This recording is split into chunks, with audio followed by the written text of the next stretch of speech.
So the idea for this video came from when I was recording the previous tier list about the Xeno original games ranked. I saw one about ranking like animals you could beat in a fight, and then that gave me the idea to do which Xenu characters I could beat in a fight. So this is just a hypothetical head-to-head. If I had to like face the Xenu characters in a battle, which of them could I beat and which of them would I lose to? And just, actually I'm gonna get pen and paper on the side and kind of just keep a tally as I'm going. See, alright, win, lose, and I'll do maybe a tie in case, and I'll just, at the end of the video, I'll see how I do on them. So yeah, this is, why are all these pens so sticky? I got these pens from work. Let me find a better one. Does this pen work? Okay. Which Xenu characters could I beat in a fight? By Eli Hurt. So, Xenu, you know, he's the protagonist, so it's kind of designed that he wins battles. That's why, like, pretty much every battle in Xenu 1 and 2, where it seems like it's, like, impossible odds, there's, like, a Deus Ex Machina, or, like, you fight it with someone else, or you get, like, a really strong weapon.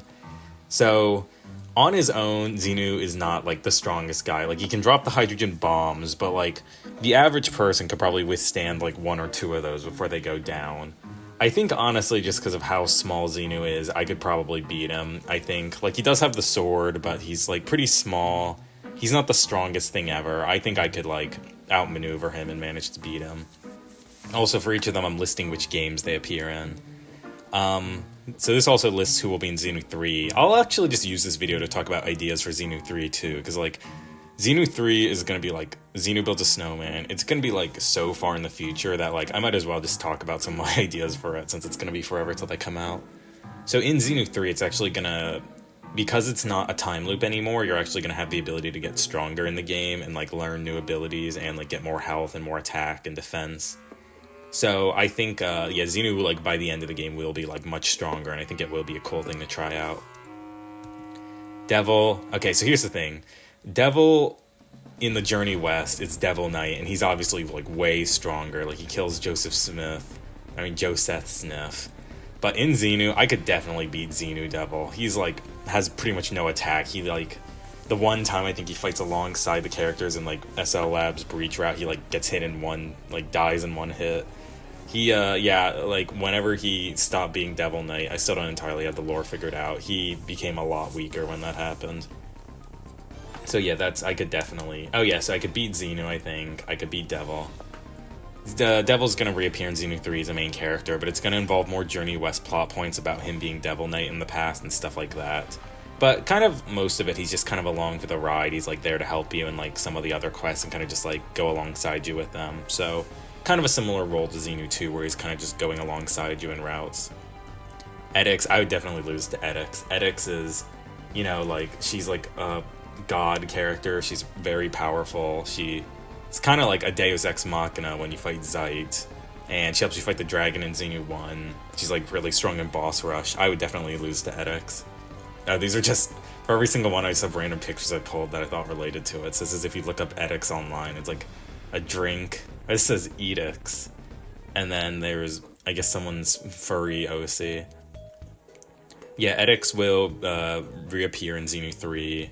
She'll be involved in, like, a few different quests. Because Zeit is going to reappear as, like, a major antagonist, too, there'll probably be, like, a relationship between them, since Zeit's, like, based on her. Merchant. I could definitely beat Merchant in a fight.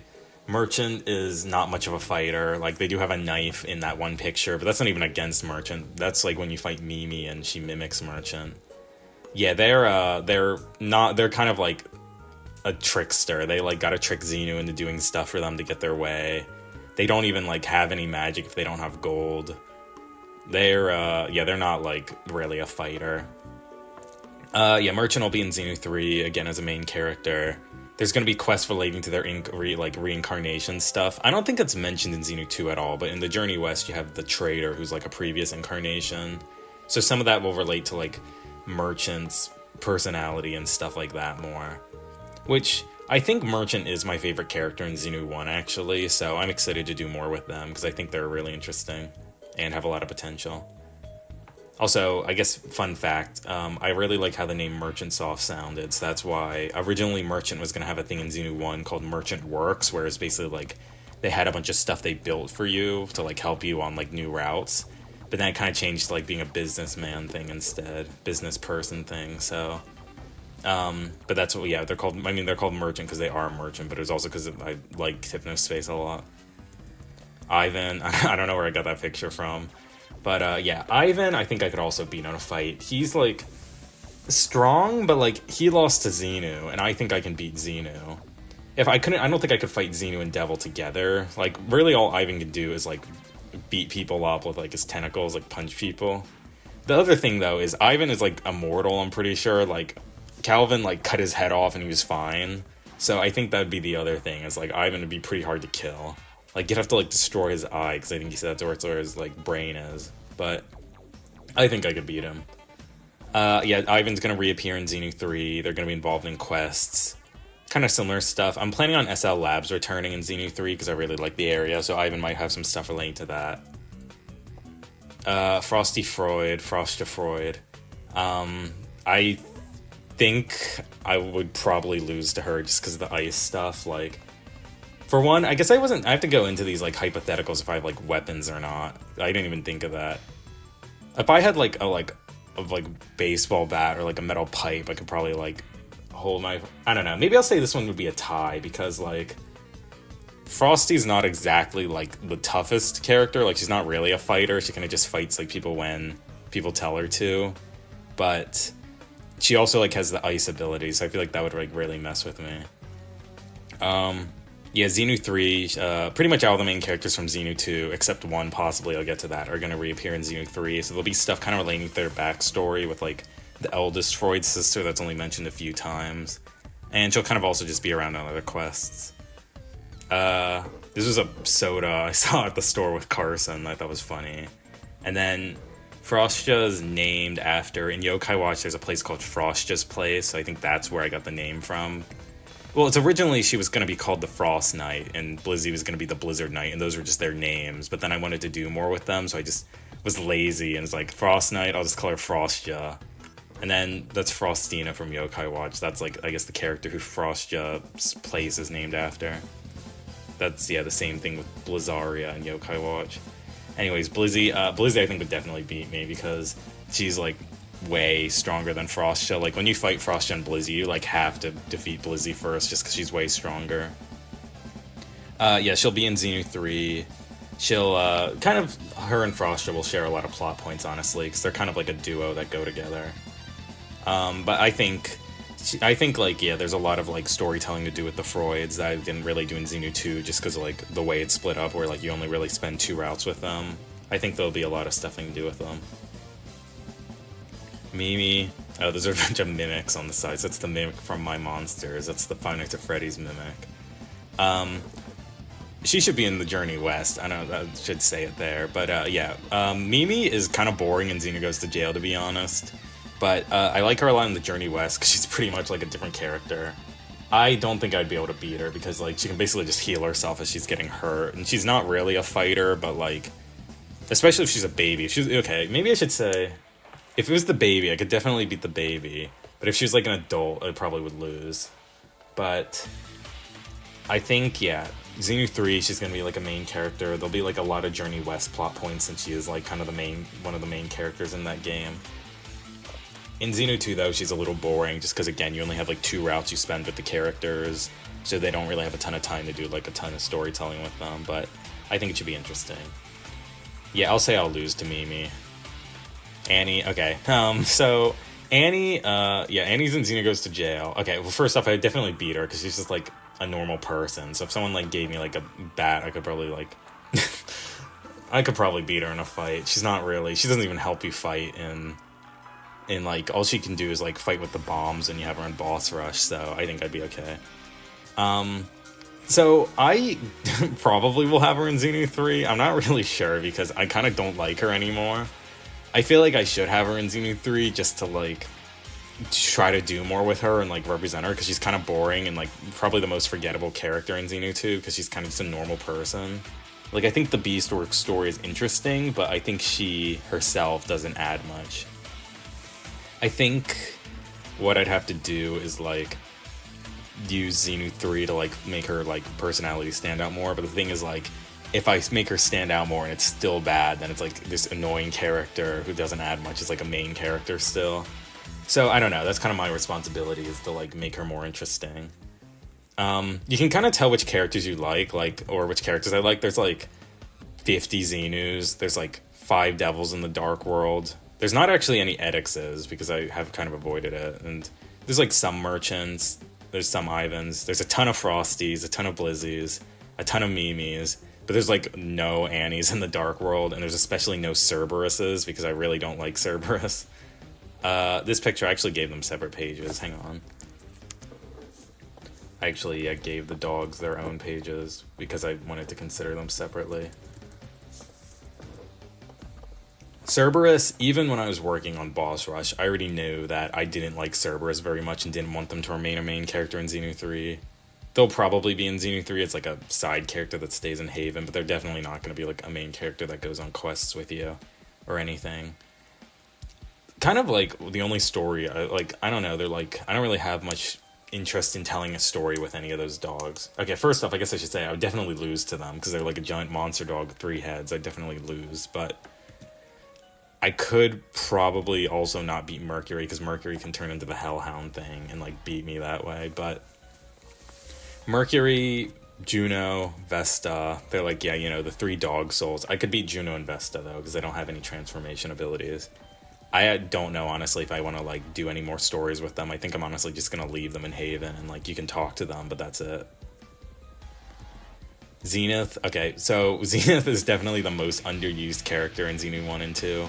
Xenu 1, it's fine because he's only in one route, but like Xenu 2, this guy's like really underused, and I think he has like really interesting story development. Like he's like basically an ordinary guy who like got forced out of like his own world and got replaced with an imposter. Like I feel like some of that's compelling storytelling, but it's just he doesn't really do much in Boss Rush. He's only at the very end, and he immediately like is separated from the group as soon as he's there. I don't think I could beat Zenith is pretty strong in Boss Rush. I don't think I could beat him. I'm gonna say I'd lose to him. But Zenith is gonna be a main character in Xenu 3. He's gonna like accompany you the whole time, kind of like the way Protami does with Zero, where they kind of just follow you along and like give commentary. He's like gonna be a main character going forward. Xeno Original, Martin Payne. I wouldn't be able to beat him.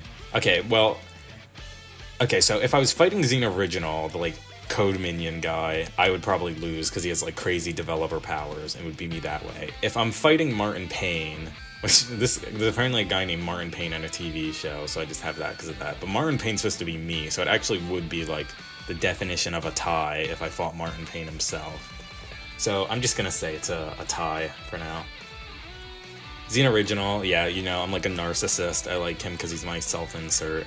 He's definitely gonna be in Xenu 3 as like a main character again.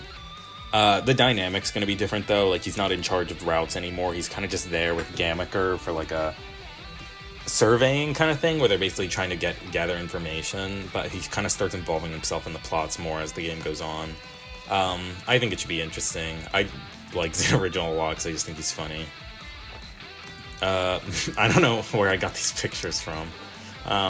This is Master Eternal. Master Eternal says, like, literally, he's incapable of causing harm to people. So, I honestly, I don't know. Here's the thing. Like, I would say I'd be able to beat him because he, like, literally can't cause harm. But he's kind of immortal the same way, like, other characters are, where, like, Zenith tries to kill him and fails. Or he doesn't try to kill him. Zenith tries to kill Xeno Original, misses, and kills Master Eternal. But, like, he's alive and at the end of the route. So I think he's honestly, like, immortal. But Master Eternal can make permafrost, though. That's the issue. That's what he does to Master Infinite, which is like, it's kind of getting into the lore, but basically Master Infinite had his clone, Master Eternal made Master Infinite. Master Infinite, like, upset him, so he wanted to, like, get rid of him, but he couldn't kill him, so he just froze him in ice forever. Because of that, I think I'd say I'd lose to Master Eternal. He could just, like, freeze me in ice really easily if I fought him.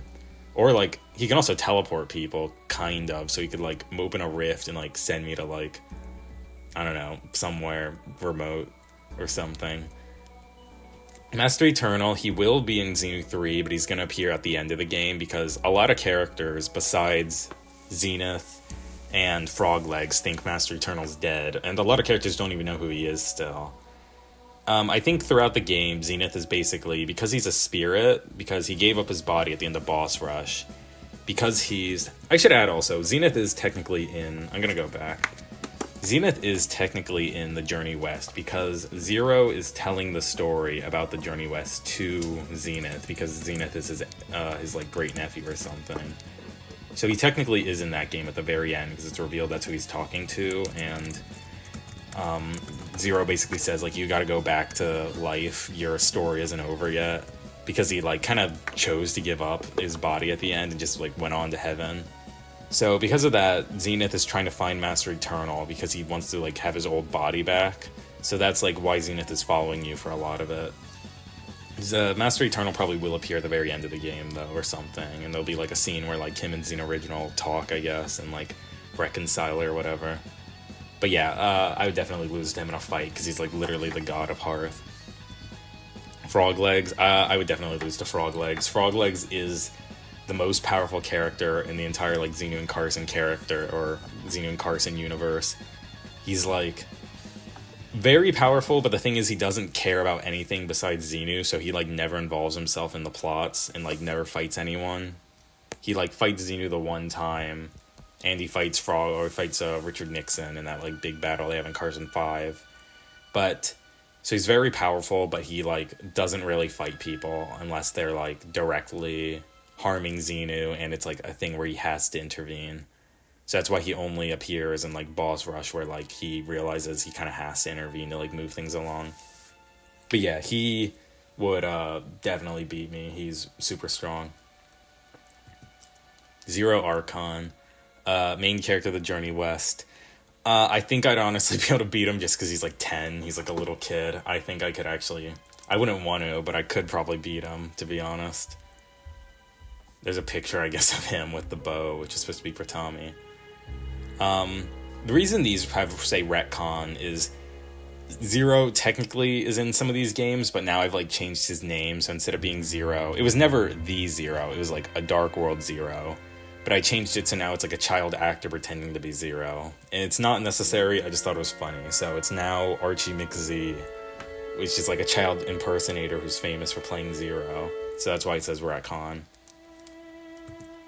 This is Zero's... Oh yeah, I have the order. I have all the Journey West characters first, because I like wanted to get them out of the way, I guess. And then it goes to Xenu 1, Xenu 2, and then the rest of the Journey West. Zachary, Zoe, and Zora Archon. Those are Zero's dad, mom, and baby sister. I could probably beat them, to be honest. Like, they're kind of like elderly farmers, and one of them's like a little kid that like fits in the palm of your hand. I think I'd be able to beat them, to be honest. I wouldn't feel good about it if I could. Gorman Norman. I'd probably lose to him because he has an axe. You know, he's like a lumberjack. He'd probably be able to beat me, to be honest, just because of that. Yeah, he's also in Carson 6, but that got, like, retcon, so he's, like, another actor or something. I think I have the Golden Retriever there, because he was supposed to be, like, a generic Mormon guy, where, like, he really believes in the message and, like, the power of, like, the church that they're making and everything. I think Gorman's an interesting character, just to have, but I feel like I don't give him enough attention, so I possibly will go back and change some stuff. I think Chapter 6 does a good job of, like, giving his motives, though, like, why he's so interested in, like, the message of the church and all of that, how he like wants to bring other people in because of like how comforted he's felt by it. I think that's like kind of a good motive for him. Amelia Whitmer. Okay, some of these characters I don't really care about. Amelia Whitmer is one of Joseph Smith's wives. She's like the chef of the group. I could probably beat her. Sage Locke, another one. Margaret Cowdery, I don't even know how you say that name. And Eleanor Harris. Eleanor is probably the most important one because she's the one who makes the like Book of Norman or whatever it's called, the Book of Joseph. She's the one who kind of like is the one writing down what happens, which is why in modern days in Xenu 3, when people talk about the Church of Norman, people have like such a skewed story about what actually happened. But I could beat all of them. I think I'm gonna say like all the people that are just normal people I could beat in this story. Logan, John Pierre, and Grant. I don't care about any of these people, hence the image. I think I could beat them. The Journey West, I thought it was kind of important that you felt like you were part of a group, So that's why I like wanted to have like all the other NPCs in the group, but I didn't really care enough about them to give them a ton of detail. In chapter 6, some of them talk about their backstories because at that point they're supposed to like care a little more about you, but I still don't really like them that much. They're fine. It's just like I don't really care, but they're not supposed to be very deep. Same thing for them, Meredith and Catherine. They're just like two people that join the group at some point and kind of walk around and like make the group feel more lived in. Abigail Smith. Okay, so it's like actual main character in the Journey West instead of all those guys. I feel like she'd probably beat me, to be honest, because she's like, you know, I think all the people in the like actual group that go with you are like pretty strong. Like they're fighting monsters and stuff. She's really good with a bow, hence the image. And I think that has the apple because I call her Apple in the game's code. But yeah, she would definitely beat me, I think. She's also retconned. Everyone in the main company group like was in Carson 6 technically, but I've retconned it since then. Abigail Smith is also like a real Mormon, so I thought that was funny. Like, I looked up Abigail Smith Mormon, and it turned out there was a real person named Abigail Smith Abbott that, like, went on the Mormon journey west. So, that was a weird historical connection. Joseph Sniff, there's the man himself. I could beat him, I think, to be honest. He's not, like, a very strong man. He kind of just sends everyone to do, like, stuff for him. I kind of forgot about it, but I forgot that, like, I kind of based his appearance a little bit on, like, the real guy. So I was wondering, like, when I was looking at the sprite compared to him, it's like, they look kind of similar. Like, even the clothes they're wearing. And then I forgot that I, like, based his appearance on it exactly. I think that's just, like, a Spanish...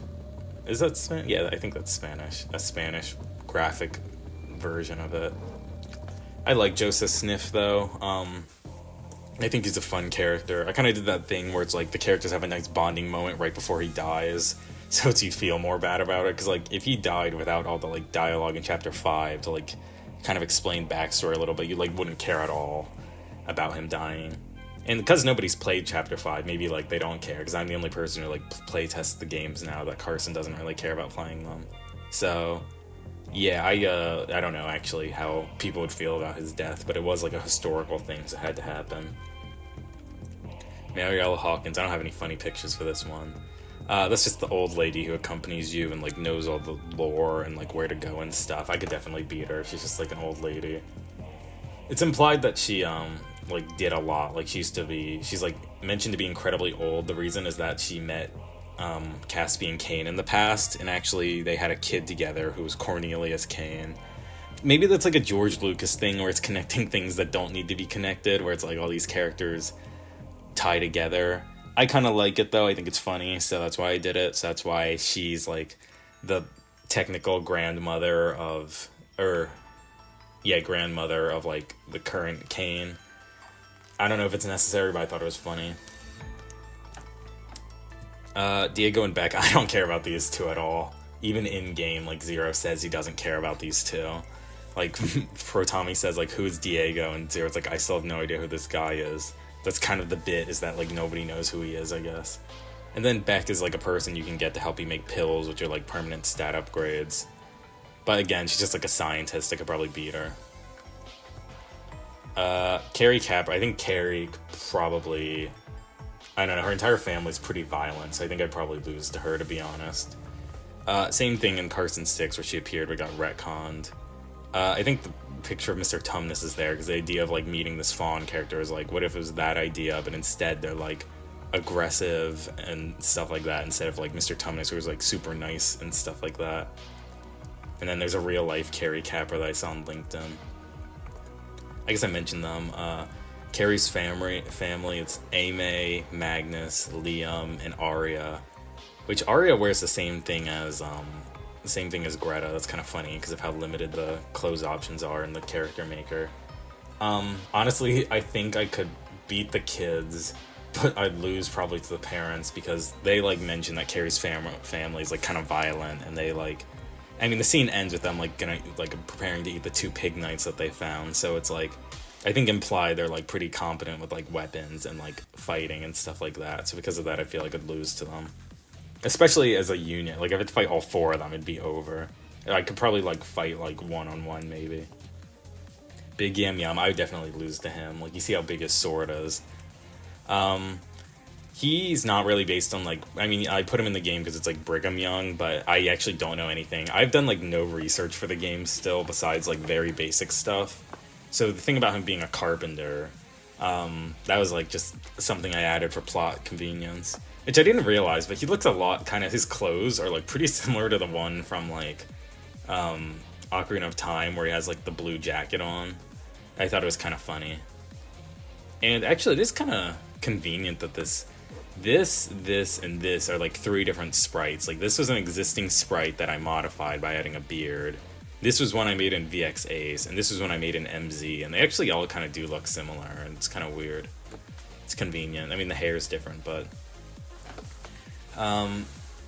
yeah, he becomes, like, part of the main cast going forward, but he doesn't fight with you. It's, like, the reason why is because they say they need someone to, like, manage the group, and also because I think Carrie said, like, she would not be in, she wouldn't stay in the group if he joined, and, like, actually went out on the quests with you and stuff, so that's why you, like, stay separate. But, yeah, I definitely lose to him.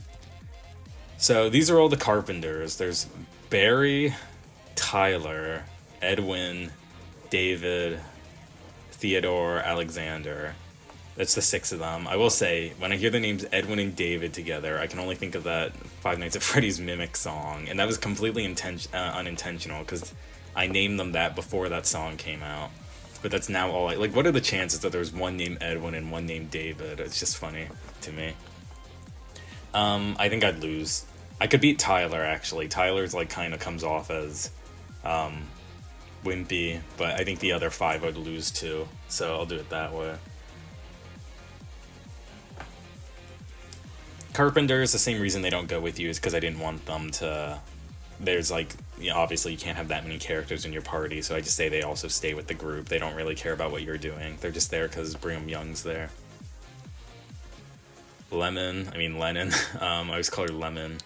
Oh, that's here because I think that, I don't remember when I would have watched this, but there's, like, that, I think, movie about, like, the girls who touch water and become mermaids. So that's what I based it on with her thing, because I wanted, like, a mermaid character. I think I'd probably lose to her because she, like, has the low accuracy with the paddle, but if it hits you, it does, like, more damage than Gorman does, I'm pretty sure, so it would be kind of bad because of that. Yeah, Lennon, I think last time I did a video, because Chapter 5 wasn't done yet, I was like, I don't know what I think of this character yet. I kind of like Lennon, though. I feel like all the characters in the Journey West feel different from each other, which is nice. Compared to, like, the Xenu 2 characters, where you don't get much screen time with them, you get, like, way more time with each of these characters. And same thing where Chapter 6 kind of gives motives a little bit, where it's, like, she's excited to be, like, part of a group and have, like, a group of friends, which she's never really had before, but... worried about, like, messing it up and stuff like that. I guess that's, like, kind of what her motives are. Greta, it's just a bunch of pictures of golems.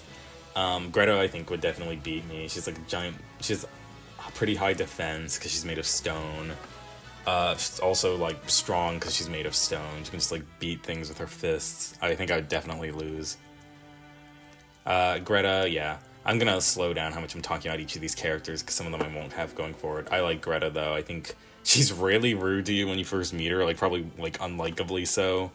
But I think it's interesting having a character who, like, relates more to the magic side of stuff, which is kind of, like, a thing going forward, where there's, like, all these creatures and stuff in the dark world. I mean, in the light world that, like, you only heard about in the dark world before. For Android, I'm working on Chapter 7 at the moment. I'm hoping to have it done for Xenu Week, but we'll see. She's kind of just, like, a generic robot character where she, like, talks in a, like, kind of formal way, but I like those kind of characters, so I think I could probably...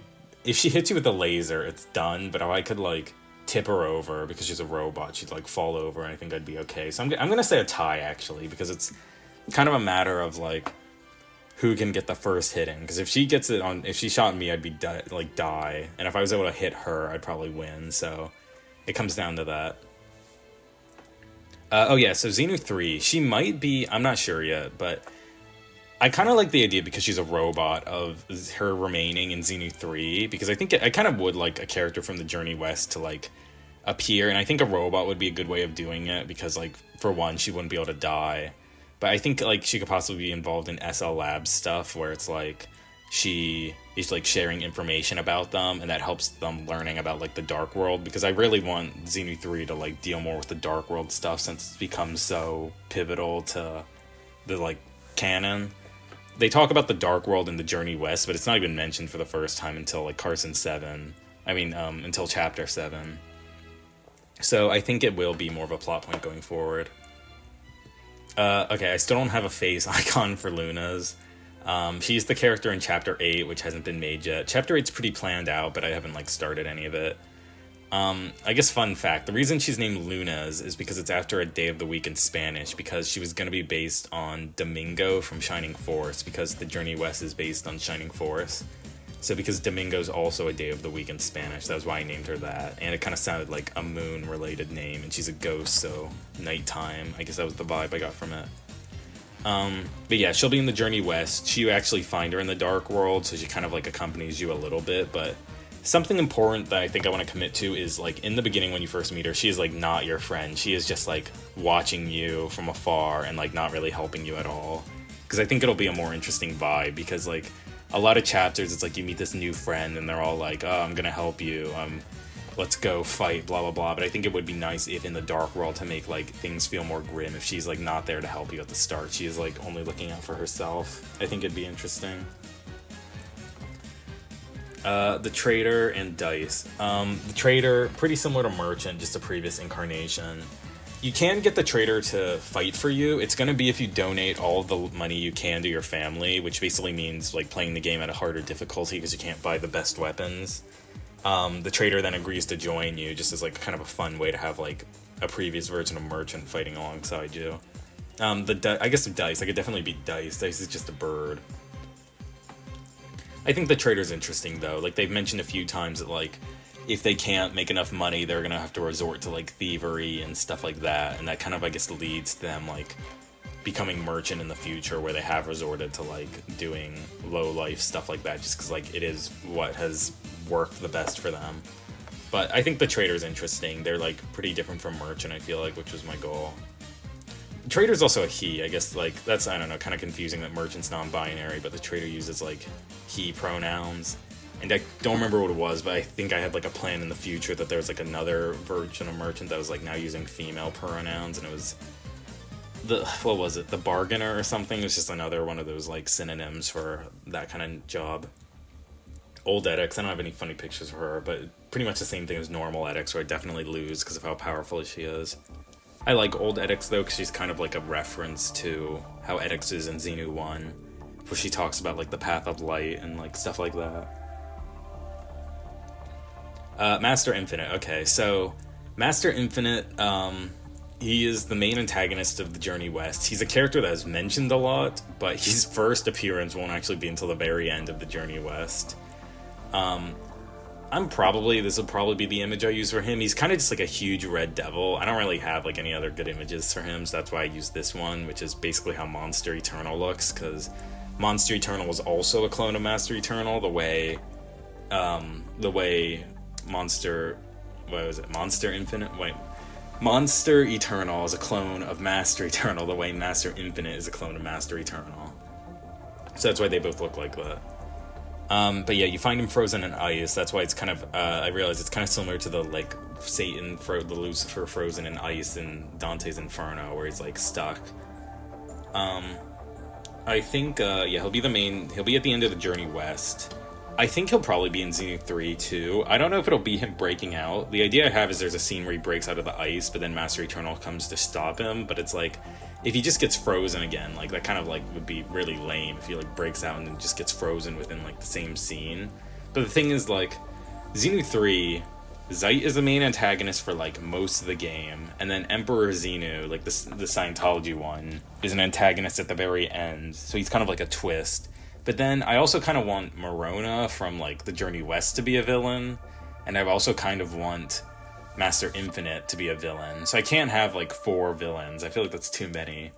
So I think Morona would be, like, pretty self-contained in, like, the Mimi plotline.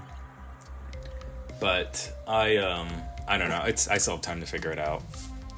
But I think Master Infinite is, like, he has actually...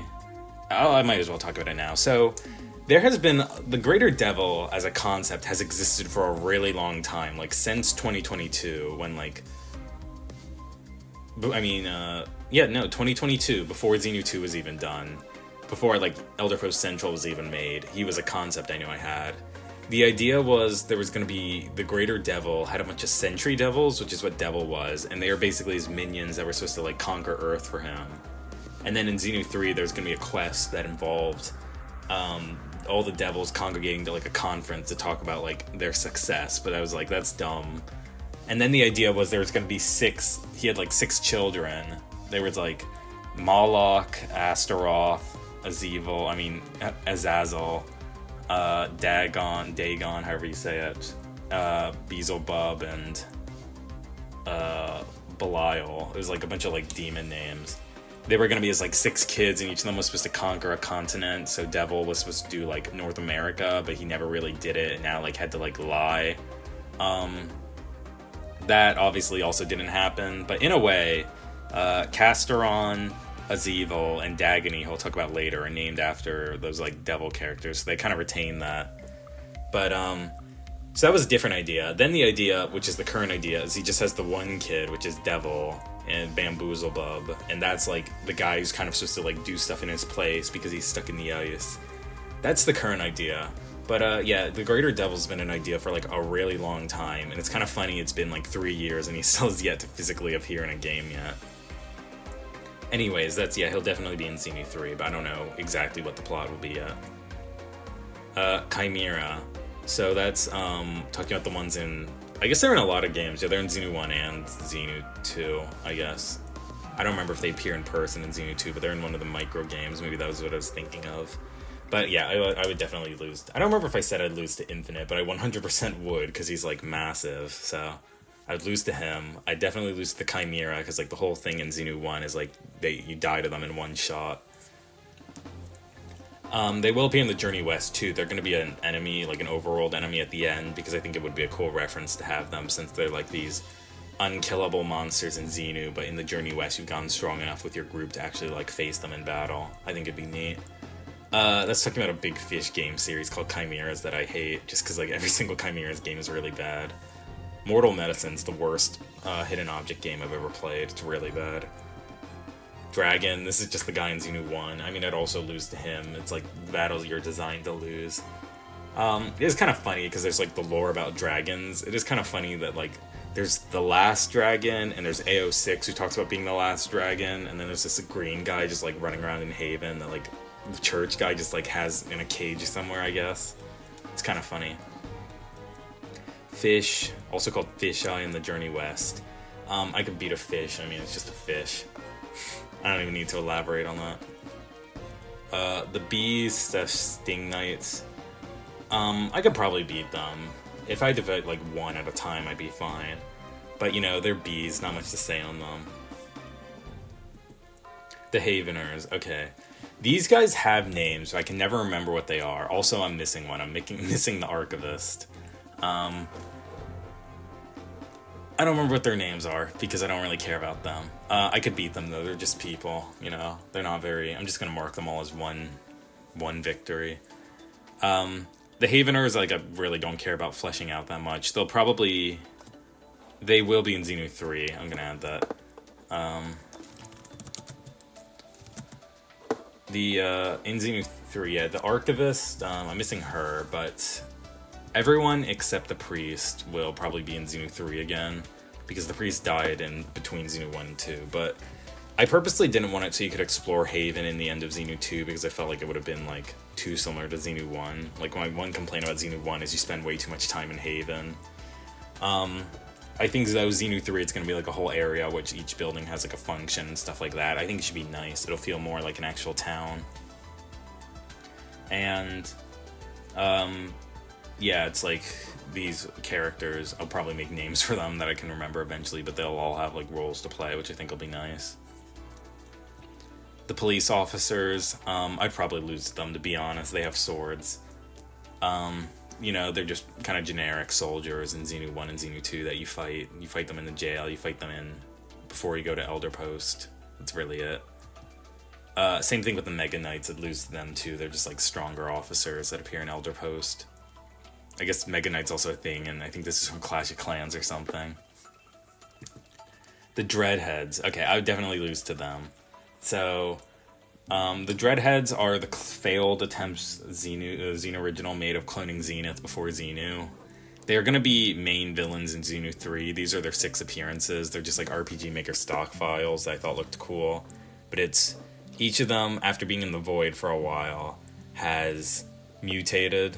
So there's Dreadwood, Dread End, Dread Eye, Dreadnought, Dread Herring, and Dread Baron.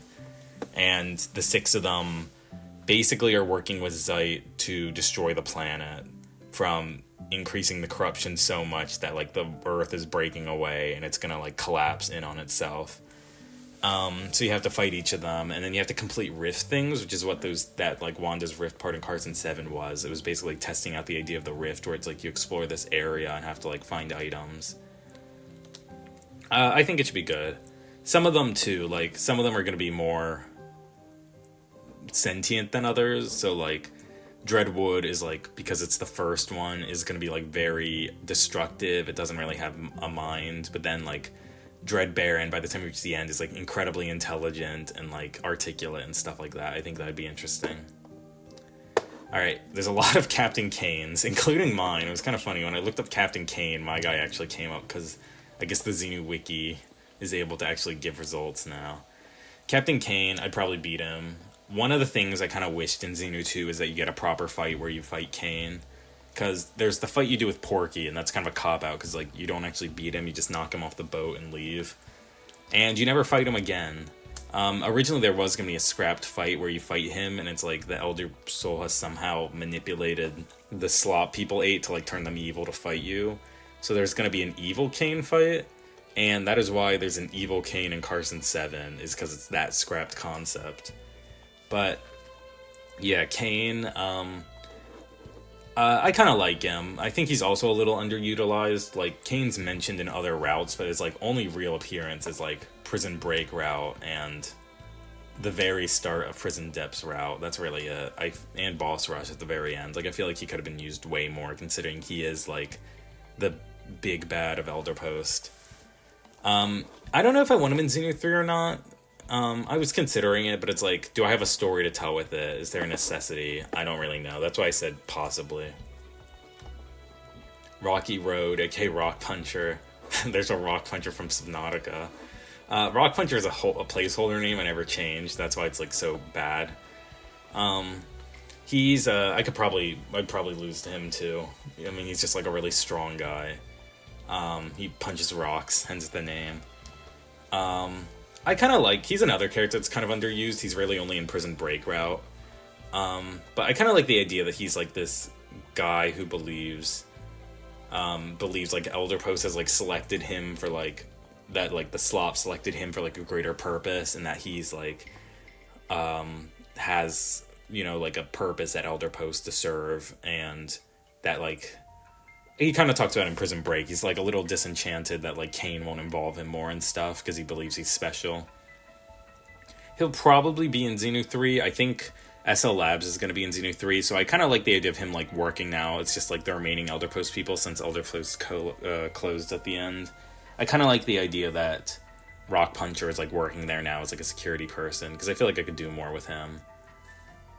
I guess I could talk about it now too. I had the idea when I was at work to make, I don't know if I want to do it because I feel like it'd be kind of not a good idea, but I kind of want to make a story-focused linear Xenu game that stars Xenu Roid at his time at Elder Post, called like Xenu Roid Awakening or something, where it's basically like if Xenu was a single plot that didn't have a time loop, didn't have Xen Original, didn't have Master Eternal, didn't have Zenith, didn't have like any of that stuff, how would it loop? I was kind of just thinking of the logistics. It's like he'd go to Central, he would do Prison Break route, and then like Cane, as punishment for like, or to like silence Xenu for finding out like info he shouldn't have about the Elder Knight, he sends him to like the freezer room, he meets the Freuds, he somehow gets to SL Labs. I was kind of thinking of it that way.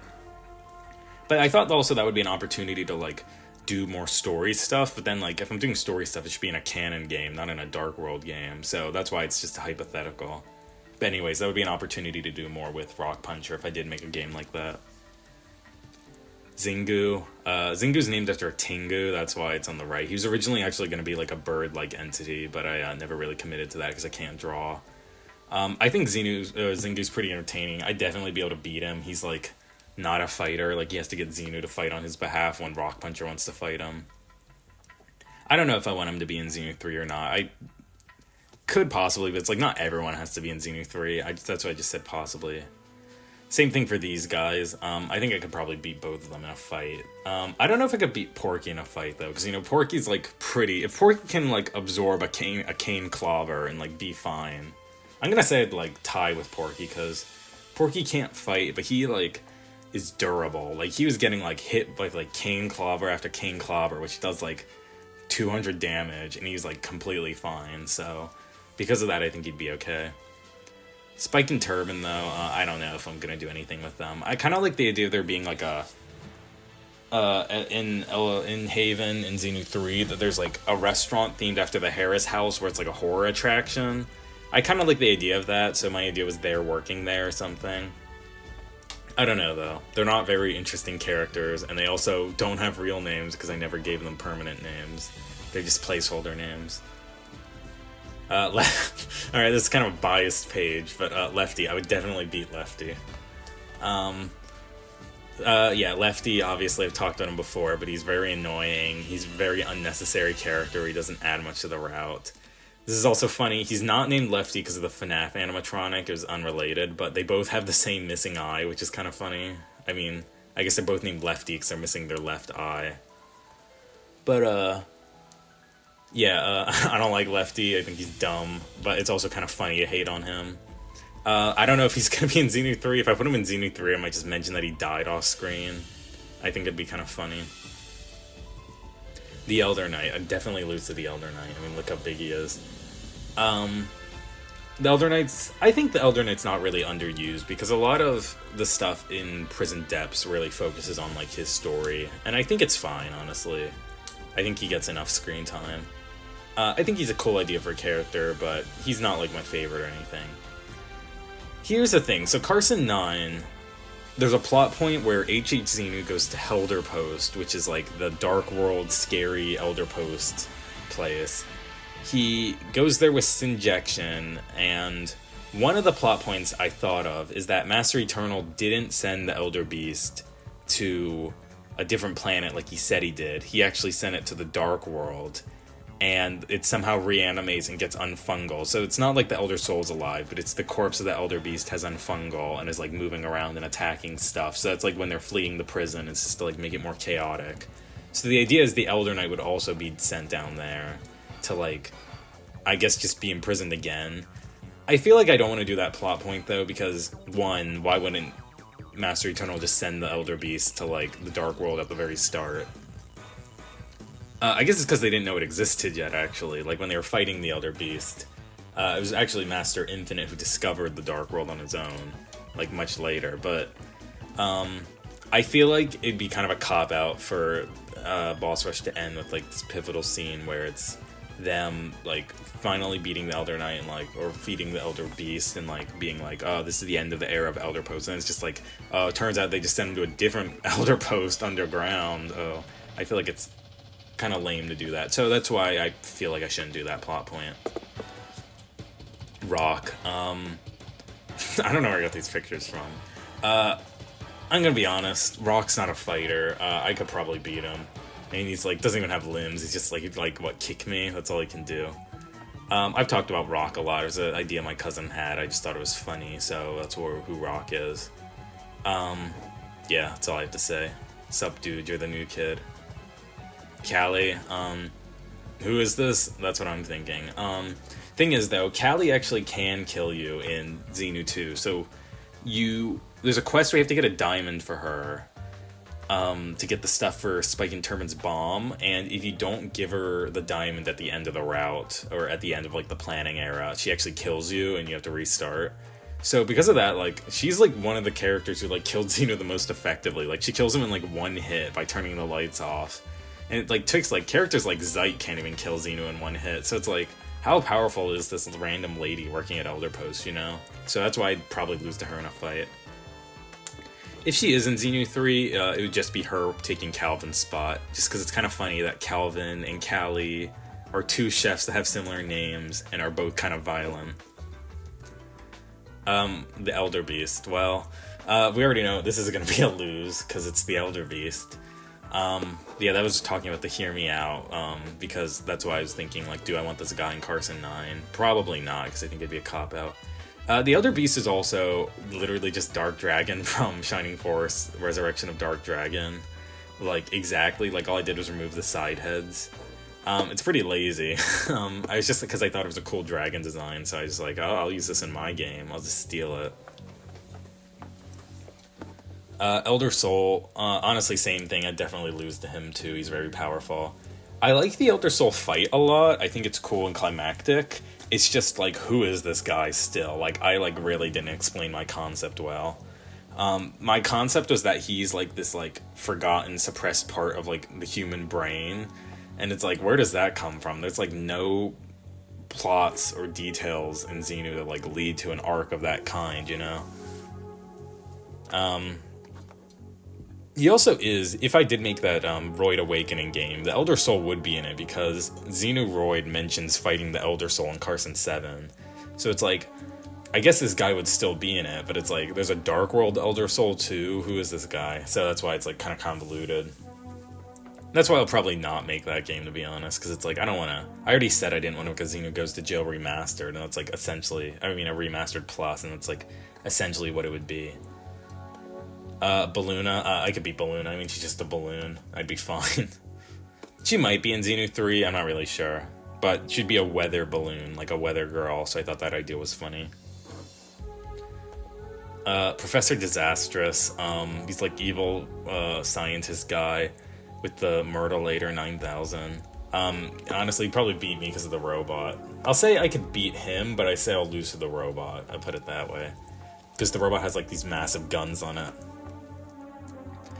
He might be in Xenu 3, again, it's just like, I feel like these central characters I could have given more screen time to, and I think they're kind of fun, so I could, put them into stuff. If I did make central, like, at the start of, like, in the start of Xenu 2 development, there would have been, like, way more central character development, but because, like, I did, like, Beastworks at the start, and, like, SL Labs at the start, that's why I ended up liking, like, the characters in those ones way more, I think, is because they were, like, in my mind while I was developing the game way more. Nixie, another central character. I'd probably lose to her just because, like, she is impossible to kill. So the only way you beat her is by, like, annoying her so much that she leaves. Yeah, she might be in Xenu 3 too. I just have the idea of her, like, mopping using her own water, and it's like, I could do that. She replaces, like, Austin Walker as a janitor, I don't know. Or she gets contained as, like, another AO, I don't know. Who cares about these three? That's why they're here. Peaches is Kane's horse. Officer Vaughn, I have no idea who this lady is still. And Slop Goblin, which is the character you fight in Prison Break. I could beat... I don't think I could beat Peaches. I mean, horses, how do you fight a horse, even? I'm gonna say I'd beat Peaches, though, because he's pretty docile. I could probably beat Officer Vaughn. I'd probably lose to Slop Goblin. I don't have anything else to say about these guys. Mr. Eternal, these are the guys that Xeno makes during Boss Rush to fight you. I could probably beat them, they're pretty weak. Monster Eternal, though, I'd definitely lose to. I talked about him before. It's just the clone that Master Xeno Original makes a Master Eternal. The Iron Knight, now I'm getting to, like, the underground characters. Iron Knight I'd probably lose to, because he's crazy and, like, has the huge sword. I like the Iron Knight, though. It's kind of ruined because I just think of Iron Kai now when I think of the Iron Knight, who's, like, kind of a funnier character. But I still like the Iron Knight a lot. He's, like, always one of my favorite Xenu 2 characters, just because I thought he was interesting, and I like the way he talks. The maintenance store... Also, I guess I mentioned this. The Iron Knight dies in all three of the routes he appears, and it's kind of funny. He, like, gets killed by the ghosts in Boiler Room. He gets eaten by Zeit in Sublevel 18, and he gets killed by the Torrent Knight in Boss Rush. So he dies in, like, all three routes he appears, and it's kind of funny. The maintenance droids, and the SL droids, and the high droids, and Waterson bot. All these guys I could definitely beat in a... Well, I think I could beat them. I don't know, like, you fight the SL droids, and if you don't have the sword, you lose. And I'm assuming I would have, like, a sword in a lot of these battles. So I'm gonna say I'd beat these robots, especially Waterson bot. It's kind of funny that how much Waterson bot does in, like, Boss Rush, and, like, yet he's not in, like, the character room, and I kind of always forget about him. Like, he does a lot, actually. The Torrent Knight, aka ACOG Torrent. That guy kind of looks like him, actually, but... I think I'd lose to him. He's kind of annoying and mopey, but he is strong. He does have this, like, spike bat, so I think I would lose to him. I don't know, I've kind of flip-flopped about how I feel about the Torrent Knight. I kind of like him again. He was supposed to be, like, a kind of tragic-feeling character, and I feel like I kind of went back on liking that part of him now. I used to think he was kind of annoying, though, so... I don't know, I'll probably change my mind again. You can tell, this is another character you can tell I don't really care about, because, like, there's been, like, pretty much no references of the Torrent Knight ever. I, like, probably would have had him join your group in Boss Rush if I liked him more, but he said he was gonna go do his own thing because I didn't like him very much, and the party already had, like, 6 people in it, so it's probably full enough. But I guess, like, Torrent Joe or Torrent Steven, it's kind of a reference. The Ripple Knight, Sinistar's there because he says run coward. I would definitely lose to the Ripple Knight. I guess one thing, I don't know if I've ever said it, but the Torrent Knight and the Ripple Knight, like, they look the same, but they're 2 different characters. It used to be more clear because actually the Torrent Knight used to only have 1 horn, but his sprite only had... His sprite had 1 horn... Wait, his sprite had 2 horns, but this one had 1 horn. I edited it so this had 1 horn because it was too hard to make this have 1 horn. So it used to be more clear where, like, this guy had 1 horn, this guy had 2 horns. But, yeah, it doesn't really last anymore. But, yeah, these are 2 different guys. Like, they have different clothes on. They actually look pretty much the same, actually. Maybe they are supposed to be, like, the same guy. Like, the sprites, I mean, they're supposed to be the same guy. In my head, they're 2 different people, though. Because they're on separate sub-layers. Like, the Ripple Knight, like, or the Torrent Knight, like, jumps down and falls back to his sub-level. And you exit onto, like, the Ripple Knight's lair. Woof, I do like Woof a lot. Because, you know, he is, like, the main protagonist of, like, all the games I made before Xenu. I think he's pretty fun in Freezer Room, just because he's, like, kind of petty and dramatic. And even if it opens a lot of, like, logistical wormholes, if it's, like, did Xenu Original make these games, blah, blah, blah, I think he's still entertaining. I'd probably lose to him, though, to be honest. He's a pretty strong dog. Do I have anything else to say about him? Oh yeah, he was in Carson 6. Just because he was, you know, he's like an old reference. He references those old games I used to make. I'm gonna pause the recording.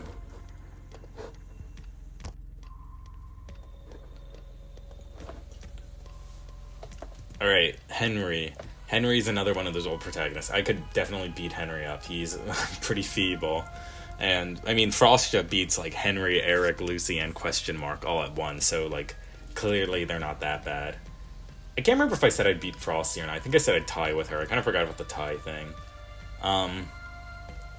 Yeah, he's also referencing my old games, though. Henry, Eric. Oh, yeah, Henry's Smiley's H. Eric is Super Slime. Question Mark is Hardy Hornet. Lucy's Bitter Bat. These 4 guys I could probably beat up, to be honest. So I'll just put them all.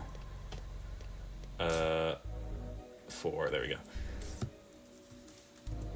The Dread Knight, I definitely lose to the Dread Knight. I mean, it's huge, and it's also, like, super powerful. The only way you manage to beat it is because, like, a Deus Ex Machina where the ghosts come and, like, give you help. And it's kind of weird. Like, the ghosts were actually made by Zeit, so Zeit, like, purposely helped you beat the Dread Knight to give you a false sense of security when you faced her. She's kind of, like, playing with you the whole time, I guess.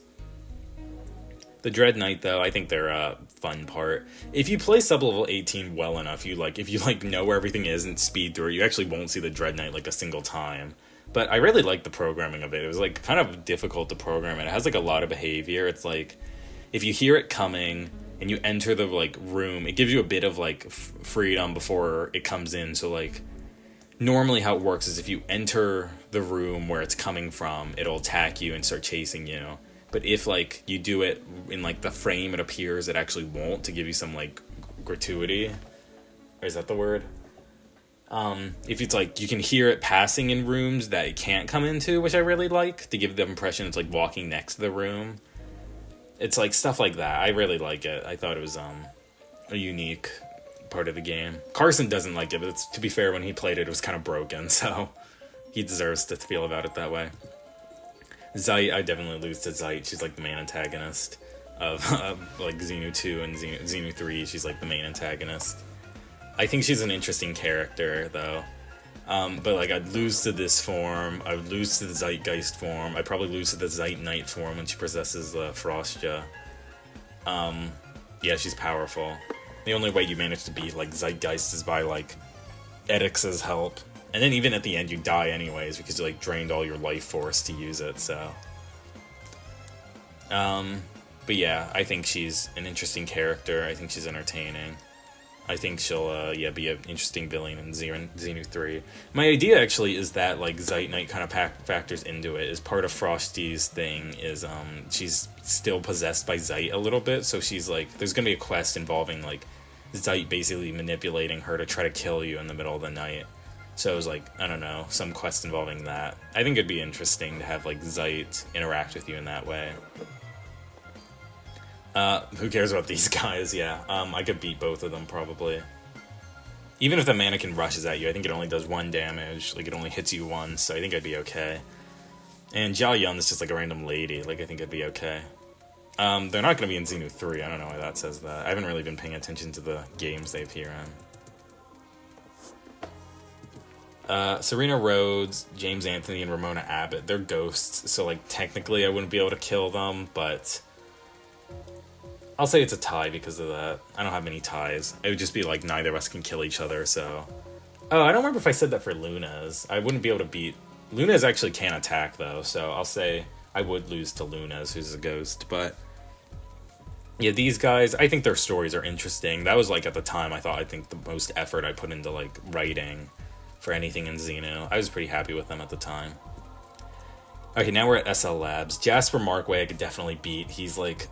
I mean, he has that knife and uses it to kill Charlotte on a few of the routes, which is why Charlotte, like, hates him so much. Not even because he attempted to kill her, but he actually did kill her in some of the routes, and when Master Eternal, like, made everyone remember stuff, she remembered dying at his hands multiple times. That's why she hates him so much. But I would be able to beat him. He's, like, pretty feeble, and, like, he's smart, but he's not strong. He'll probably be in Xenu 3. My idea is he's fled SL Labs, and, I don't know entirely. I had an idea where he'd team up with Emperor Xenu and, like, basically Emperor Xenu wants to find Xeno Original, because he wants a way to the 4th dimension. Because, like, as long as he realizes there's a dimension above the 3rd dimension, he doesn't see the point of taking it over. So he wants to just go straight to the 4th dimension. And because of the Gammaker plane, there possibly is now a way to, like, transcend and go to the 4th dimension, so that's why he wants to talk to Xeno Original. So, like, Jasper Markway kind of, like, gives up where Xeno Original is at SL Labs, and, like, they talk. I don't know. I'm still figuring it out, but that's the role he would play. Frank Hall, I guess there's a real place called Frank Hall. He would basically just serve the same role he does in Xenu 2 and Xenu 3. I'd be able to beat him, though. He's just a guy. I think Frank's kind of annoying, but he serves a role. Him and Jasper were based on characters from the game Maze. The dynamic they have, that's why there's the notes left in the forest test in Ivan Escape Route, or whichever one it is based on Maze. Charlotte Kennedy, I don't have a picture for her. I don't have a picture for a lot of these guys, actually. Charlotte Kennedy, I'd probably be able to... I think I could beat all the SL people, because they're just kind of people. I like her a lot, though. She's probably my favorite SL person, just because she's, like, the most like an SL, or most like an SCP character. I feel like the way she's, like, very clinical, with, like, her tone, and, like, pretty callous. I feel like that kind of, like, works as a reference. She'll, kind of same role in Xenu 3, where she's, like, in charge of the site. Same thing with London, where he's in Xenu 3, he'd kind of serve the same role. I don't know if I could beat London, because London actually never fights anyone. London's, like, the charge and head of security, but I kind of feel like the AAF are the actual people who come in to, like, fight stuff. So I'm gonna say I'd beat London, too. I could beat Austin. Austin's kind of weird because Austin's from like another dimension, and the game doesn't really focus on that very much. He's from the empty version of SL Labs that you can find in Ivan Escape Route. He came from like a dimension where everyone died except him, and he killed Austin Walker, which was in. He killed Austin Walker that was in the native SL Labs and took him back to his one, which is why you can find a corpse of Austin Walker in one of the rooms. The idea I like that I just thought of now is that Austin Walker built like an RSG that failed and like didn't work. So he went to another dimension, and that's why he's like has so much experience, as he has like all this failed knowledge from when he tried like making the machines before and didn't work. So he does them successfully in this one. It's also like he's the guy who built Amos too. Like that's also not really dealt with, and besides in Boss Rush. That's another George Lucas thing. Like, was it necessary that like this guy at SL Labs made like the main villain of the Beastworks? I don't know, but I thought it was interesting. Calvin Taylor. Apparently, Evil Chef is a trope. I actually probably wouldn't be able to beat him because he is like pretty evil. He like kills Ivan with a knife. He's also in Carson. Let me replace this in Carson 1. Yeah, whenever you say there was never Carson lore at the start, explain why Calvin Taylor and Claude Burnett were inside of Duke Fuller. Yeah, Calvin Taylor, he dies in Xenu 2, so that's why he's like the only SL person that wouldn't be in Xenu 3. But I think he's interesting. Eric Palmer, I don't like Eric Palmer. I think he's boring. I don't know if he'll be in Xenu 3 or not, because I don't really have anything to do with him. He's just kind of checked out. That's his thing. He's kind of nihilistic because when they gave him data mutations, like AO4 thing, it like made him immortal, but it also kind of made him nihilistic because now he like feels like he like can't die. So it's like, instead of feeling like really, what's the word? Bold or like feeling immortal, he just like feels checked out and like feels like now there's like nothing for him to do. So he kind of just does his own thing. That could be an interesting plot point. Like, there's a lot of storytelling you could do with, like, D-Class and SCP Foundation stories, but I don't really have anything to do with him at the moment. Lewis Haxter. There's another trope about bad detectives. I could beat Lewis Haxter, though. He's not, like, really strong. He's not really smart. He's not smart. He's not strong. He's not really charismatic. What does he have, I guess? But I think he's a fun character. He's based on a real person slightly. I kind of forget he's in Carson 7 sometimes, to be honest. Carson 7 has, like, so much going on that I kind of forget that, like, a Light World character's actually in it. He'll probably be in Xenu 3. There's this quest where it's, like, it's changed so many times. There's, like, Xenu, Frostya, and, like, Mimi go to this, like, cabin in the woods with Balluna. And it's like, why is Balluna there? I removed Balluna from the quest. And then it's like, Haxter's involved. And then it was like a murder mystery plot, where it's, or not a murder mystery, it's like a thing where they're trying to kill Haxter to like cover up evidence, because they like thought they killed Balluna, and like, I got rid of that, and then like, it became something where there's like a lab underneath where it's like a Scientology thing where Emperor Xenu used to be contained, so it's like, a lot of stuff to consider for a quest for a game that hasn't even been started yet, so it's like, a lot of ideas involving what his role in Xenu 3 will be, but one thing is that he falls into the Dark World during that quest. I think he'll fall into, like, a ravine at the end of that quest, and, like, the people are like, that's weird, what is this giant ravine?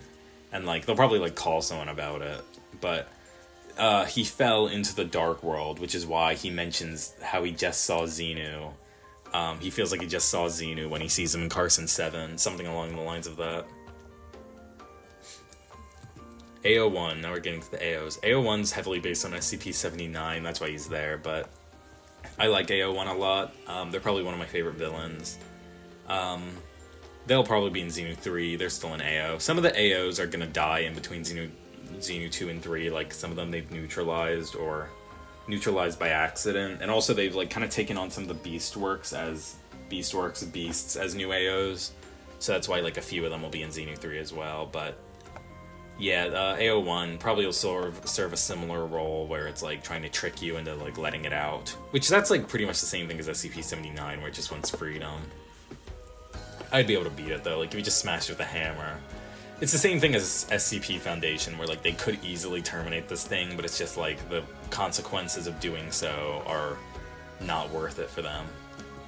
AO2 is probably going to die in between Xenu 2 and 3. My idea is that Stone Guy and AO2 will be introduced to each other, and then they like touch and crumple to show they do have some sort of connection, so it'll be dead because of that. But I could probably beat it because it's only violent if you don't change its paintings. Like, it doesn't attack you if you attack it, so I think it'd be fine. AO5, I think I could beat AO5. He's just a fish, you know? I'd probably be okay. He's also in Carson 4. I'm gonna add that. I just needed more NPCs, so I put him in Carson 4. AO6, I definitely lose to AO6. It's powerful. You only manage to beat it because Mimi gets like a bunch of overpowered spells. AO6 is kind of interesting, though. He'll be in Xenu 3, but I think he's going to be a statue for the entire game. He's just there as like a reminder of the battle you had. I think he's interesting because he kind of talks about the old world a little bit, where it's like magical beasts and stuff, and how like he fought alongside like the Elder Knight when they fought the Elder Beast and stuff like that. It's kind of interesting. Hans Fuller, it's kind of funny how many games this guy's been in, how many variants there are now. It's like him, Centipede, Hans the Spider, and Unseen Hans Full variant. Oh, I should have put a picture of Hans Full there. I forgot. But then there's like his like 6 forms he has in Xenu 3, and his like 7 acolytes, and like all the Freaky Fullers and the Dark World games. And it's like, the reason he's only listed in Carson 10 is because, like, technically Dreadbug, who is him, only appears in Carson 10, and, like, Chaos and Storm, I guess, but everyone else is, like, done by his acolytes. I really like Hans Fuller, obviously. I definitely lose to him, though. He's strong. He's a red AO, after all. But yeah, in Xenu 3, he escapes at the end of Boss Rush.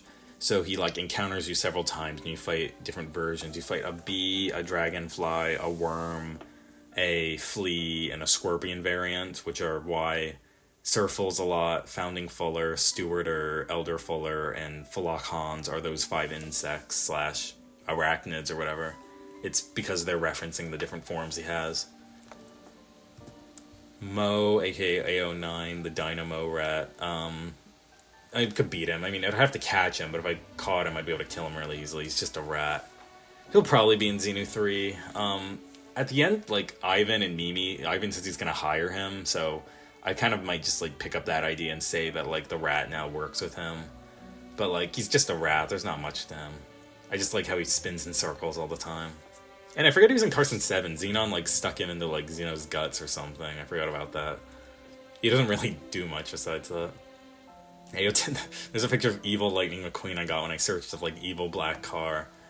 But yeah, AO10, it's just a car that runs you over. I definitely lose because of that. It's kind of, like, pretty hard to kill. And I think it'll still be at SL Labs, kind of just in a similar route where it's contained.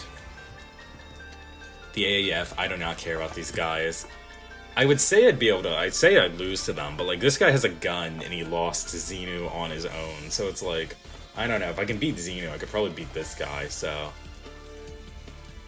I don't know, maybe Xenu's more resistant to bullets than I am. I'm gonna say I'd lose, just because, like, these guys do have guns.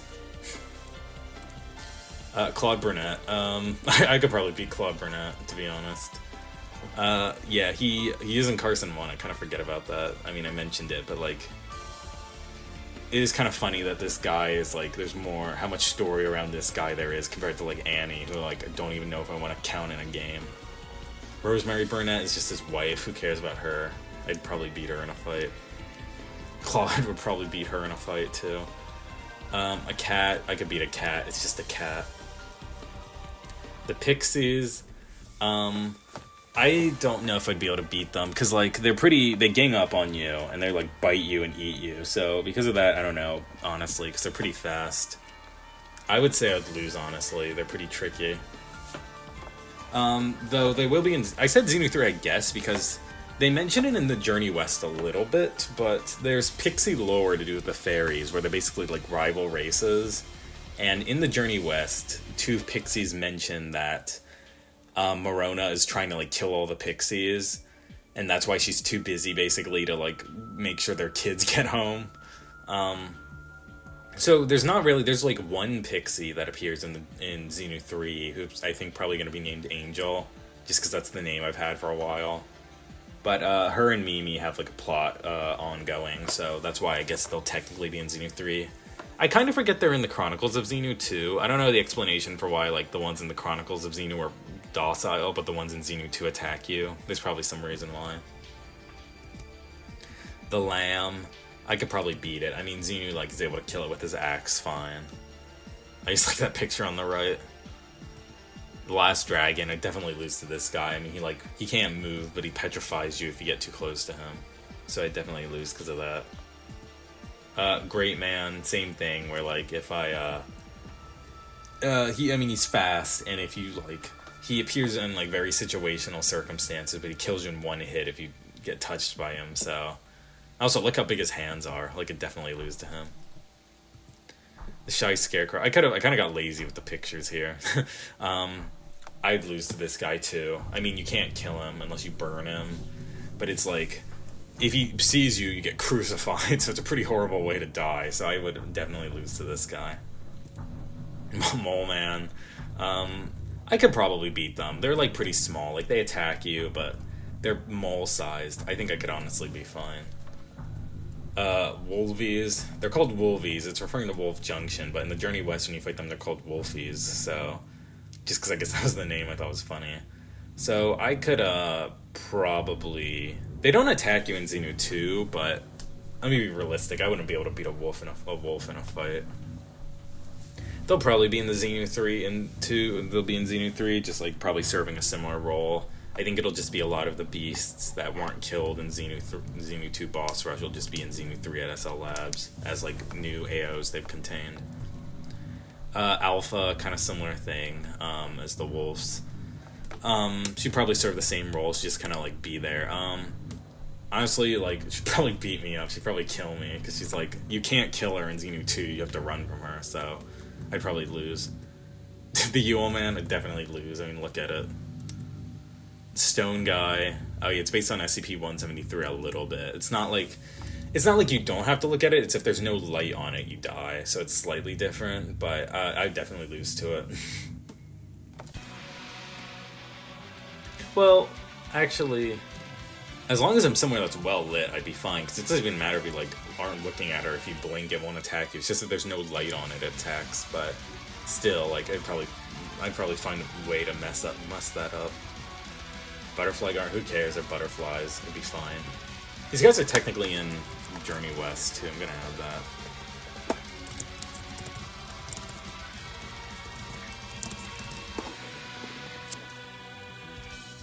The mermaids, they'd probably kill me also. They're also in Xenu 3, hang on. But yeah, they're very fast if you're in the water, and the only way to kill them is like electrocuting them, which is pretty situational, so probably die. Pluto, I could probably beat him. I mean, he's not violent, he's pretty docile and helpful, so I'd probably be able to beat him because of that. The fact I always give with Pluto is, like, back at the very start of Xenu 2, I was like, I'm not going to be able to make any original characters for this game. I have no idea for characters. I guess I'm going to, like, be forced to have Pluto be a character in, like, the future Xenu games. Because this is back when I was planning, like, Xenu 3 to 10. Like, I was going to make, like, 10 Xenu games, like, modern Xenu games. And obviously that never happened, but I was thinking Pluto was going to, like, last for some reason. Which is, like, a nothing character. This guy, I should put the who cares him in cheer. I'd be able to beat him. He's like 1 foot tall. He's like 1 inch tall. Amos, I'd definitely lose to Amos though. Like, look how big he is. Unless you have like 6 bombs and are really good at dodging his hazards, you're gonna lose. And if you like, you can also just kill. He can like kill Xenu at any time, but he likes making like playing with Xenu. I don't even think I don't think he's even like. I don't know if he is evil or not. Like Austin says he's evil, but I kind of like the idea that he is, like, just following his, like, code. It's just his code is messed up. But, like, he does only kill Xenu if Xenu breaks the rules and, like, is out past the curfew and stuff like that.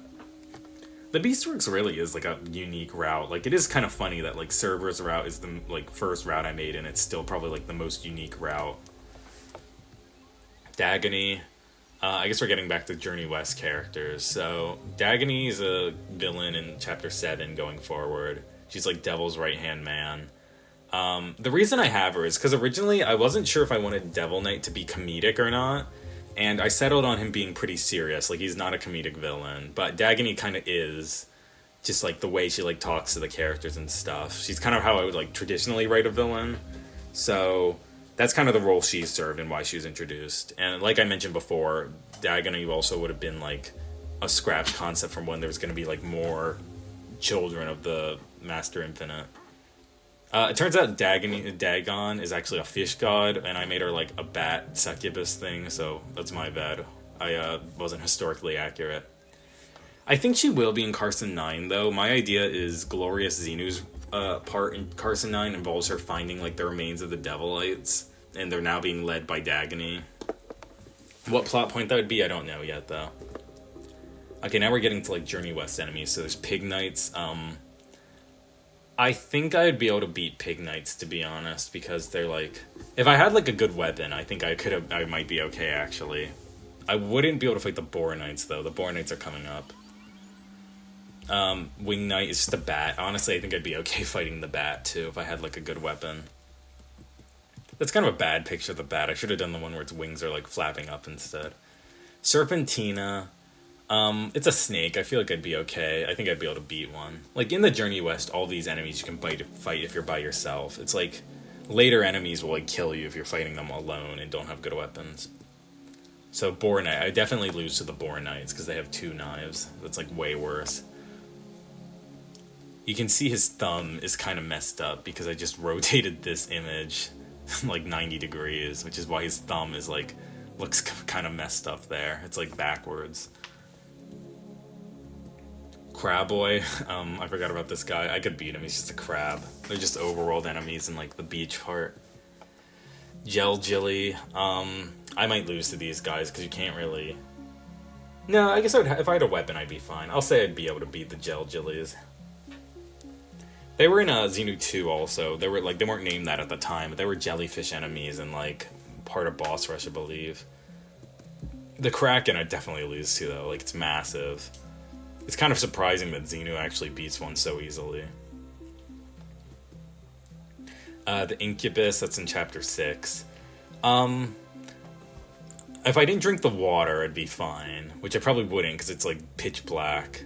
And as long as it's injured, I think I'd be able to, honestly, dodge the Ink Blobs, because I have a lot of practice from Sans Fuller fighting, so I think I'd be able to beat this guy, honestly. The Winotar, I would not be able to beat him. You have to run from him. It's like fighting him's not an option. Angus McBruff, this is that detective that is in Chapter 6. I mean, he's just a guy. I could probably beat him. I mean, he locked himself in his own jail cell by accident. Tanya and Obi, these are the pixies that I was talking about before, that like talk about Morona. I'd probably lose to them, because to be honest, they like probably were gonna beat Zero and Abby if like there wasn't a Deus Ex Machina with the bow blowing up and killing one of them. But I thought it was interesting to have pixies like finally mentioned, because they're mentioned like...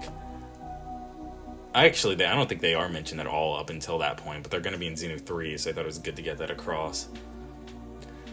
Chucky, Benjamin, Farah, and Edith. They're fawns like Carrie is. And they're also, it's kind of funny, they're references to the Five Nights at Eddie's gang. So Chucky's Chuka, Benjamin's Benny, Farah is Faxi, and Edith is Eddie.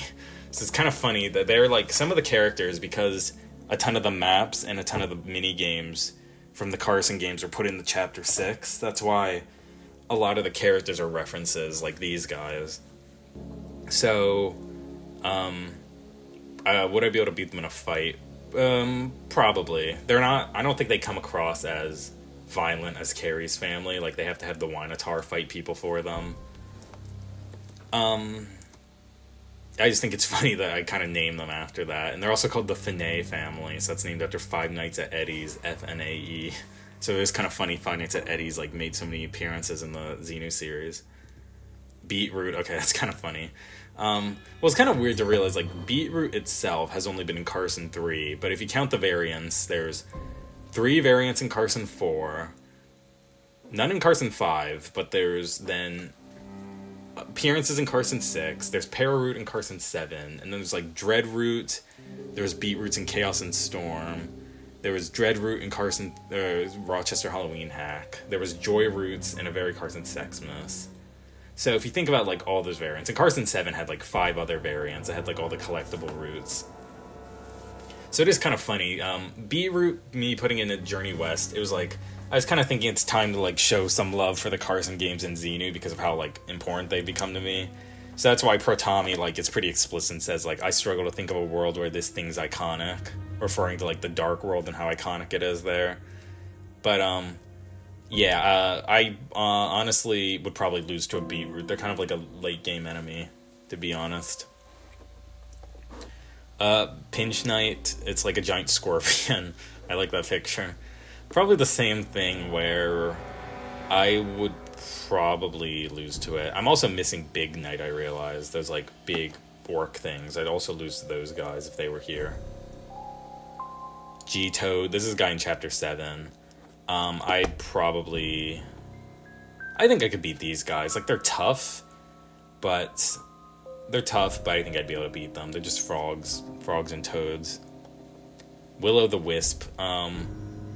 I guess that's a ghost you're able to kill, so I didn't explain why you wouldn't be able to kill the ghosts in sub-level 18, but I think I could... It'd be hard to find them, but I think I could possibly beat them if I saw one, if I had, like, a bucket or a fan or something like vacuum, something like that. I think it'd be okay. I also realize I'm missing Bone Man. Oh, wait, that's the last one. Okay, I'm missing a few characters, but... At the time of writing this, Chapter 7's still in development, so that's why I guess I'm still missing them. Anyways, that's the video on who I'd beat in a Xenu fight. Let me go back here so I have something more interesting to show on the screen. So, I'll do the tally. So I said there were 7 characters I would tie with. I said there were 34, 50, 7... I said there's 82 characters I'd beat in a fight. There were 7 characters I'd tie with, and there's 66 characters I would lose to in a fight. So, I mean, I was being a little, like, over-assumptuous with who I could beat, but, like, 82 compared to 66, that's pretty good. Like, that's over half I'd be able to beat in a fight. So, long story short, if I, like, somehow got transported into the Xenu world and had to, like, fight the first person I saw, in... about, like, 60% of those cases, I'd be fine. That's my main takeaway from this video. Okay, as mentioned, I forgot a few of them, and this is now the beginning of September, so this is, like, a few weeks after I recorded the first bit, but I'm just gonna finish up with all the characters I missed. I said in the video I would definitely lose to Big Knight, so let's just add that one. There's another loss there. Bone Man. To be honest, probably would also lose because the whole strategy with them is that you gotta defeat them all at once and then leave before they respawn. So, like, I don't know. They're pretty strong, though. They have a lot of health and they have pretty high attacks. I don't know if I'd even be able to beat one of them, so that's another loss. Pork Assassin. Here's the thing. If you can beat them in one hit, you'll be fine. But if you miss and they hit you, you're, like, basically guaranteed to die. So I think that's another loss for me, just because I thought that was a cool idea for an enemy where it's, like, you have to damage them really quickly or else they, like, will basically kill you in one hit. I thought it was a cool idea. Pork Mancer. These are the ones I can never remember the difference. The Mancers are the ones that revive the undead, hence, like, the undead skull thing there. I think I'd probably be able to beat them, though, because they're not super strong. They're, like, more like a obstacle where it's like you gotta go for them first to, stop the other enemies from reviving. So I think I'd be able to take them on. Same thing with the Trancer. The difference is they're the ones that heal. So they can, like, heal themselves, but they don't do very much attack from what I remember. Pork Lancer. I'd probably, I mean, look at that spear. I'd probably die, to be honest. I have a lot of these. I have, like, 2 epic screenshots from Angry Birds Epic. That, like, no joke, was one of the most fun, like, phone games ever played. I played it in, like, 2023 to 2024. I, like, wish I could, like, play it again for the first time like I did. It was such a fun RPG. I actually couldn't believe how much fun I had with it. It's so simple, but, like, it felt like there was actually strategy. Anyways, Porkleton, basically the same thing as the Bone Man. Just I think they do slightly more damage and they have a slightly different appearance, but like same mechanic, so because of that, the same thing. The fifth role in Hilda.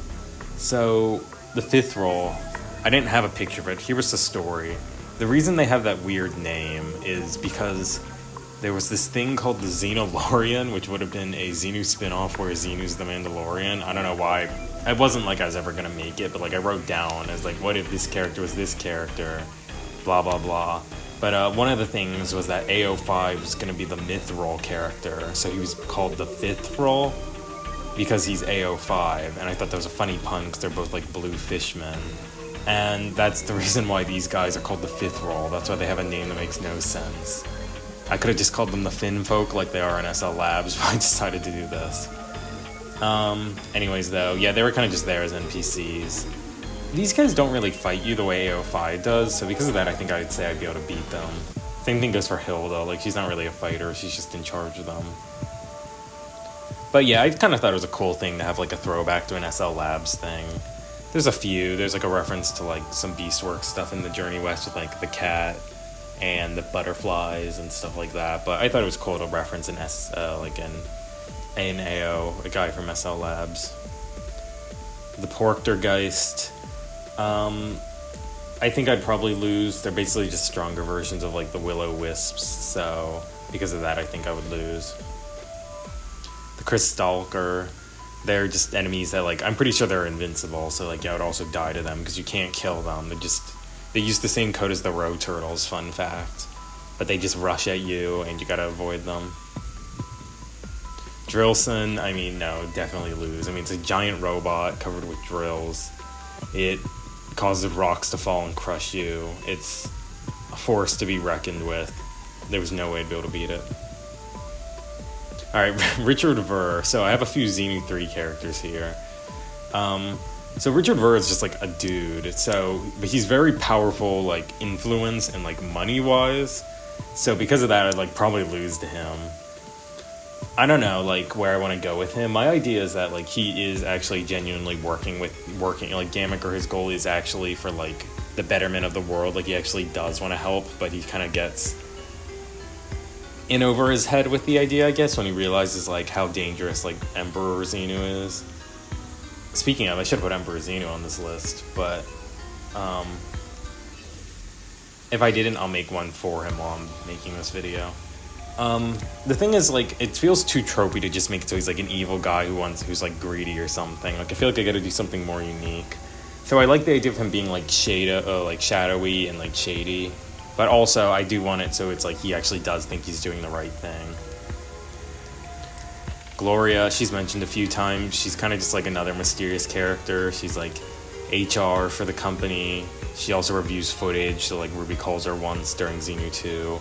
She's kind of just like Ver's assistant for stuff. It's also the reason Gloria McGammick's named Gloria is referencing her. I'd probably win against Gloria. She's just a normal person.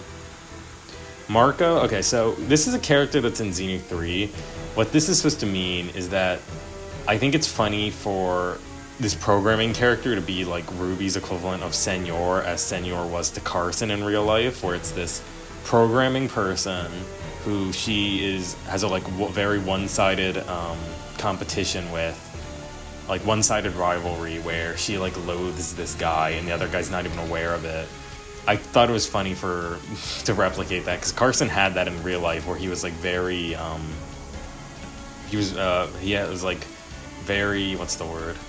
He had a very one-sided rivalry with the real life Senor, and I thought it was funny, so I'm gonna do it with Ruby, where she just complains about this guy, because Ruby does mention that she wanted to like work on programming or like something more important than just like working at the game store. So I think that, yeah, the reason I was gonna introduce him is because of that.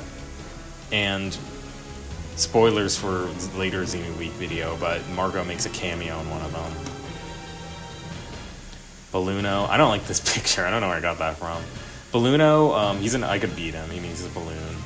But he's I could beat Marco too. He's just a guy. Balluno is the reason why Eggly Beggly can help you fast travel. Balluno would be a thing in Xenu 3 where it's you whistle for him, he comes and transports you. He's Balluna's brother. And the reason why I put that stuff in Carson 3 and Carson 5 was just to test that stuff out ahead of time. So that's the reason why Eggly is like a balloon-like character like that. Michael Jacob Jack, this is also like a long-running bit.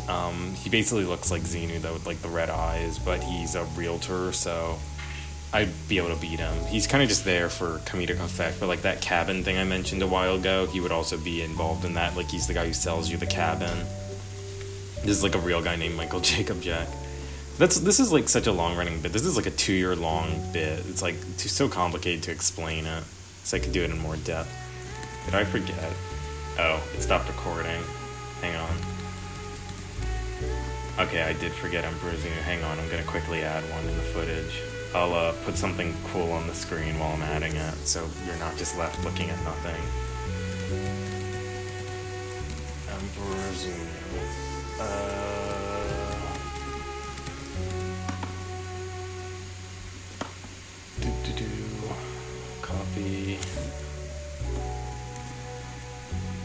Copy, also put in this image.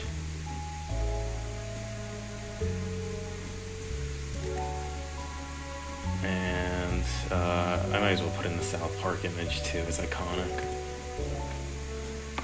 Okay. And there's the last one, Emperor Xenu. I would 100% lose to him.